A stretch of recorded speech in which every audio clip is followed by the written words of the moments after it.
In this segment of the show, we always do something lighter in nature. We talk about some of our great Plymouth County and Plymouth Colony history. So we're going to go right to our notable land records.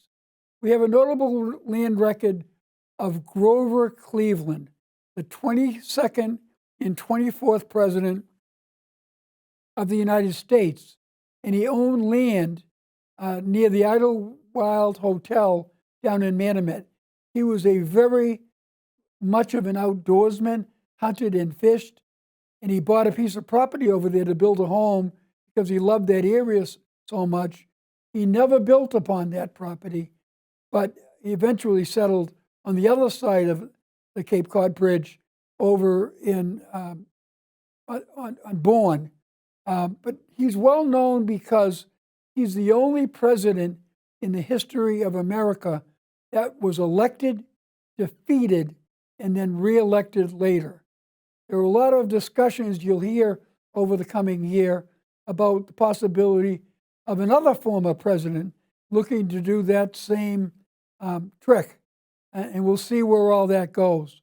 But he very much was a active political person, mayor of Buffalo, back when Buffalo had power, and is certainly famous for a lot of different things, but particularly having been the only person to stick with it and win, lose, and return. So the next one we're going to talk about is a settlement here in the town of Plymouth.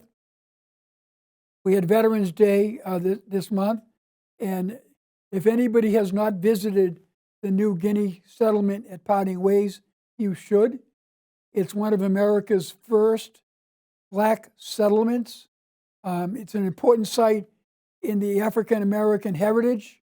In 1792, the town of Plymouth granted 94 acres of land on the Plymouth-Kingston line to 4 Black Revolutionary War veterans, Cato Howe, Kwame Quash, Plato Turner, and Prince Goodwin, and they established a settlement that remained occupied all the way until 1908. It's believed they were transported to the United States from Guinea, Africa, via Cape Verde. The site is a very important site. It's listed on the National Register of Historical Places. But if you haven't gone there, you can park your car, see their graves, and you can walk into the settlement and take a look around. The next notable record obviously relates to the holiday. John Alden was a very famous arrival on the Mayflower.